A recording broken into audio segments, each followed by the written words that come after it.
वैदेही सहितं सुरद्रुमतले हैमे महामण्डपे मध्ये पुष्पकमासने मणिमये वीरासने सुस्थितम् आग्रे वाचयति प्रपञ्चनसुते तत्त्वं मुनिभ्यः परं व्याख्यन्तं वरदादिभिः परिवृतं रामं भजे श्यामलं कूजन्तं राम रामेति मधुरं मधुराक्षरम् ஆருஹ்ய கவிதா சாக்கா வந்தே வால்மீகி கோகிலம். ஸ்ரீராமாயணம் எம்பெருமான் ஸ்ரீராமனுடைய அவதாரத்தை பத்தி நம்ம அனுபவிச்சுட்டு வரோம். அதுல சீதாராம திருக்கல்யாணம் வரைக்கும் போன வீடியோல அனுபவிச்சோம். திருமணம் முடிஞ்ச கையோட தம்பதிகள் அயோத்தியாவை நோக்கி பிரயாணப்படுறாங்க. அப்போ ஒருத்தர் குறுக்க வழி மறைக்கிறாரு. அவரு பெருமாளுடைய அவதாரமே ஆன பரசுராமர், ஜமதக்னி மகரிஷியோடைய குமாரர். அவர் யார் அந்த சிவதனுஷ உடைச்சது, அவரால முடிஞ்சா இந்த விஷ்ணு தனுஷ தொட்டு பார்க்க சொல்லு அப்படின்னு ஒரு கர்வத்தோட எம்பெருமான் ஸ்ரீ ராமனை போருக்கு அழைக்க அவரும் விஷ்ணு தனுஷை எடுத்து அதுல நாணேத்தி அதுல அம்பு பூட்டியாச்சு. இப்ப நான் எது மேல செலுத்தேன்னு பரசுராமரை கேட்க பரசுராமர் தன் தபஸ் எல்லாத்தையும் ஒரு இடத்துல குவிச்சு அது மேல செலுத்த சொல்றாரு. எம்பெருமானும் தன் தபஸை அழிச்சு பரசுராமருடைய கர்வத்தை பங்கம் பண்றாரு. விஜயராகவன் சீதாதேவியோட அயோத்தியா நகரத்துக்குள்ள பட்டப்பிரவேசம் பண்ணி அருளினார். மேல அயோத்தியா காண்டம் தொடங்குது. பல ஆண்டுகள் மகன்களோடைய மருமகளோடைய சந்தோஷமா வாழ்ந்த தசரத சக்கரவர்த்தி ஒரு நாள் சபையை கூட்டுறாரு. சபையை கூட்டி என்னுடைய மூர்த்த பிள்ளை ராமனுக்கு பட்டாபிஷேகம் பண்ணி வைக்கலான்னு நினைக்கிறேன்னு சொல்ல போக அங்க இருந்த எல்லா ஜனங்களும் இச்சாமோகி மகாபாகும் ரகுவீரம் மகாபலம் கஜேன மகதாயாந்தம் ராமம் சத்ராவிருத்தானனம்னு ஒத்த குரல்ல ராமா ராமா ராமான்னு கத்துறாங்க. ஏன்? ஒரு மன்னன் எப்படி இருக்கணுங்கிறதுக்கான அடையாளம் ஸ்ரீராமன். நாட்டு மக்களையும் தன் வீட்டார போலவே நடத்தக்கூடியவர் ராமர். ஒருத்தர் தயங்கி நிக்கிறாங்கன்னா அவங்க கிட்ட யோசிக்காம தானே போய் பேசக்கூடியவர் ராமர். எல்லாருக்கிட்டையும் இன்முகத்தோட சந்தோஷமா பேசக்கூடியவர் ராமர். ஒவ்வொரு கிராமத்துக்கும் போய் உங்களுடைய குறை நிறைகள் எல்லாம் நான் தீர்த்து வைக்கிறேன்னு ஒரு தைரியத்தை கொடுக்கிறவர் ராமர். எல்லாத்தையும் தீர்த்து வைக்கிறவரும் ராமர். அப்படி இருக்க அந்த ராமரை ராஜாவாக்கி பார்க்கணும்னு அந்த மக்கள் நினைக்கிறது இயற்கை தானே. தன் மகன் ஒரு நல்லவன்னு கேட்ட தசரத சக்கரவர்த்தி அந்த சந்தோஷத்தோடயே அவங்களுடைய குலகுருவான வசிஷ்டர் கிட்ட போய் பட்டாபிஷேகம் பண்ணிட வேண்டியதுதான் ஸ்ரீராமனுக்கு. நீங்க போய் முதல்ல அதுக்கான ஆரம்ப வேலைகளை ஆரம்பிங்கன்னு பூர்வாங்க வேலைகளை ஆரம்பிச்சு வைக்கிறாங்க. ராமபிரான அழைக்கிறாங்க. ராமர் தேர்ல சபைக்கு வராரு. சபையோட ரெண்டு பக்கமும் நின்று ராமா ராமானு ஜனங்கள் ஆர்ப்பரிச்சு கொண்டாடுறாங்க. நம்ம ராமனுக்கு பட்டாபிஷேகம் ஆக போகுதுன்னு. ராமர் தேர்ல இருந்து இறங்கி தசரதர் முன்னாடி வந்து நிக்கிறாரு. தசரதர் பூரிச்சு சந்தோஷத்தோட எல்லையில போய் ராமா நாளைக்கு உனக்கு பட்டாபிஷேகம், அதுக்கான பூர்வாங்க வேலைகள் இப்ப ஆரம்பிக்க போகுதுன்னு வசிஷ்டர் கிட்ட அனுப்ப வசிஷ்டர் கங்கணம் கட்டி வேலைகளை ஆரம்பிச்சு வைக்கிறாரு. ராமர் ரகுவம்சத்தோடைய குலதெய்வமான ஸ்ரீரங்கநாதனுக்கு ஆராதனம் பண்ண போறாரு. ஆமா, ஸ்ரீரங்கநாதன் முன்னாடி அயோத்தியில இருந்த பெருமாள் தான்.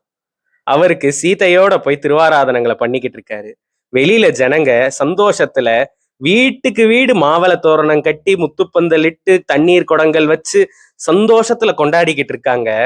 அந்த சந்தோஷத்தை பொறுக்க முடியாம ஒருத்தங்க உள்ள வராங்க. கூனின்னு அழைக்கப்படக்கூடிய மந்திரா அம்மா, கைகேயி அம்மாவுடைய கைங்கரியத்துல இருக்கவங்க.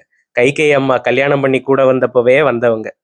25 வருஷம் ராமரை கூடவே இருந்து வளர்றத பார்த்தவங்க. ஆனாலும் ராமருக்கு பட்டாபிஷேகம் நினைச்சப்போ அவங்களால அதை தாங்கிக்க முடியல.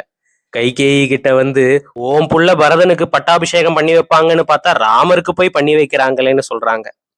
ராமன் என் வயிற்றுல மட்டும்தான் பிறக்கல, மற்றபடி எனக்கு மூர்த்த புள்ள ராமன் தான். நான் அவனை ஊட்டி ஊட்டி வளர்த்த முதல் தாய். எனக்கு ராமனை தான் பிடிக்கும், ராமனுக்கு என்னதான் பிடிக்கும்னு கைகேயி அம்மா சொல்றாங்க. ஆனா நீ இதை யோசிச்சு பாத்தியா? இப்ப ராமனுக்கு பட்டாபிஷேகம் பண்ணி வச்சா கௌசல்யாதான் பிரதானமாயிடுவா, நீ அவளுக்கு வேலைக்காரி ஆயிடுவேன்னு சொல்லி மந்தரா அம்மா எவ்வளவோ முயற்சி பண்ணி கைகேயியோடைய மனசையே மாத்திட்டாங்க. 25 வருஷம் ராமரை வளர்த்தவங்களையே ஒரே நாள்ல அவருக்கு விரோதியா மாத்திட்டாங்க. ஆபரணங்கள் எல்லாத்தையும் விசிறி அடிச்சுட்டு ஒரு ஓரமா படுத்துடுறாங்க. தசரதர் ராமருக்கு பட்டாபிஷேகங்கிற நல்ல செய்தியை கொண்டு வராரு. அதை சொல்ல போனா கைகேயி ஓரமா படுத்திருக்காங்க. ஏம்மா என்ன ஆச்சு? உனக்கு என்ன வேணும்னாலும் சொல்லு, நான் தரேன் அப்படின்னு சொல்றாரு. நீங்க எனக்கு ஒன்றும் தர வேண்டாம், சம்பராசுர யுத்தத்தப்போ எனக்கு 2 வரம் தரேன்னு சொன்னீங்களே, அதை இப்ப தாங்கன்னு கேக்குறாங்க. சரி தரேன், வா எழுந்துருன்னு சந்தோஷத்துல சொன்ன தசரதர் ஒரு நிமிஷத்துல மனசுடைஞ்சு போயிடுறாரு அவங்க கேட்ட 2 வரத்தினால. முதல் வரம் பரதனுக்கு தான் பட்டாபிஷேகம் பண்ணி அவரை ராஜாவாக்கணும். 2வது வரம் 14 வருஷத்துக்கு ராமர் வனத்துக்கு போகணும். விஸ்வாமித்திரர் 10 நாளைக்கு உன் பிள்ளைய காட்டுக்கு அனுப்பி வைன்னு சொன்ன போதே நெஞ்ச பிடிச்சிட்டு விழுந்த தசரதர் இப்போ உலகமே இருண்டு போய் ஓரமா உக்காந்துட்டாரு.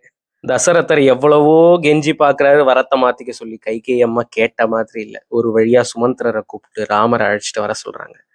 ராமரோ ஒரு பவனத்துல பட்டாடையெல்லாம் சாத்தி சந்தனம் சாத்திக்கிட்டு ஆபரணங்களோட பட்டாபிஷேகத்துக்கு ரெடியா இருக்காரு. அவரை தேர்ல அழைச்சிட்டு வர சொல்லி தசரதர் சொல்றாரு. தேர்ல ராமர் சபைக்கு வராரு. ராமரும் கூட லக்ஷ்மணரும் வந்திருக்காங்க. அவங்க கிட்ட தசரதரால வாய் திறந்து பேச முடியல. கைகேயி, ஆழிசூழ் உலகமெல்லாம் பரதனையாள நீ போய் தாழரும் சடைகள் தாங்கி தாங்க அருந்தவம் மேற்கொண்டு புழிவெம் காணம் நன்னி புண்ணிய புனல்களாடி 7 ஆண்டில் வா என்று இயம்பினான் அரசன் என்றாள். ராஜாவா சொன்னாரு. ராமர் சொல்றாரு, மன்னவன் பணியன்றாகில் நுண்பணி மறுப்பனோ, பின்னவன் பெற்ற செல்வம் அடியனேன் பெற்றதன்றோ.